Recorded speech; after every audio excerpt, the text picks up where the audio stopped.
This is a review of the 2016 Honda Civic Coupe. I hope you'll find this review useful and interesting. This Honda Civic Coupe is not that big of a departure from the sedan as we've been led to believe in the media. Apart from sitting a bit lower, it feels and drives exactly the same. Of note, this car on the road has much lower road and wind noise than previous Honda Civics, which puts it in the nice average area. And also the tight turning radius makes you feel like you're driving a more sportier car perhaps than it is. This car comes with 17-inch wheels and the opening for the trunk is a bit small. However, there's enough room in back for a coupe and the seats fold down 60-40, almost perfectly flat, which is very convenient. Meanwhile, when you open the door, the interior quality of the door is pretty good. Nice design, two-tone color, and the leather on the inside is very high quality. It's overall a very solid and quality feeling door. The front passengers have a lot of room. Visibility is quite good. However, the seats, although they look and feel comfortable, are over bolstered in the top part of the backrest, making them uncomfortable over 30 minutes. However, less than 30 minutes, they're very comfortable. The high-end sound system is a bit of a disappointment. Although it does play loud, it does not play audiophile quality. The steering wheel is best in class with beautiful bolsters at 10 and 2 o'clock. Really nice to use. The CVT is an excellent transmission. The shifter is very quality in hand. It feels very solid, and there are paddle shifters, but why would you use them? The interior quality has really gone up with the Honda Civic. You can see from this image the design language is excellent, no rattles at all.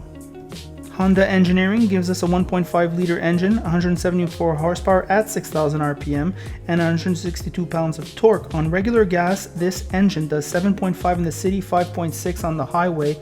That's incredible. That's certainly the best engine in class. Here are my thoughts on the road. They're very good. Hello car lovers, driving the 2016 Honda Civic Coupe, Touring, Turbo, top of the line. I test drove the Civic sedan, same type of model, maybe about 9 months ago, but I felt, and so Ross felt, the differences were enough to test to see how this coupe went. Right off the bat, let's talk about the practical things. The trunk is roomy enough for a coupe. The visibility is pretty good for a coupe. I can see all around, giant rear view mirrors. Visibility is pretty good, I would say, for a coupe. I can see out a lot, except when I lower the sun visor, the field of view gets a little restricted. The rear seat is okay. I think anybody over 5'7", you're gonna have to start tilting your head a bit like this. Over 6 feet, forget it. I'm 5'9", I was sitting in back. I could do 20-25 minutes there easily. There's enough leg room. There's enough room, it's just a headroom, right? So that's the practicality. Things that stand out for this car: the styling is very unique. It's very bold, actually. You always get nervous when Honda gets bold. You always get nervous if you think about their Acura lineup in 2009. But I think all in all, it looks pretty good. This turbocharged engine is a miracle of engineering in terms of power versus fuel economy. Ross was telling me, he goes, on the highway, there were times I was getting less than 5 liters per 100 kilometers. It has a lot of pep to this engine. I'm going to show you that right now. Hold on a second. We're just going to gun it right now. Let's do this. 0 to 90 right there. So let's check out the acceleration on the highway. Pretty good, pretty good. This engine is all the power you'll need for your daily commute. It's not an SI. Don't confuse it with an SI. It's comfortable enough. The car does lean in corners.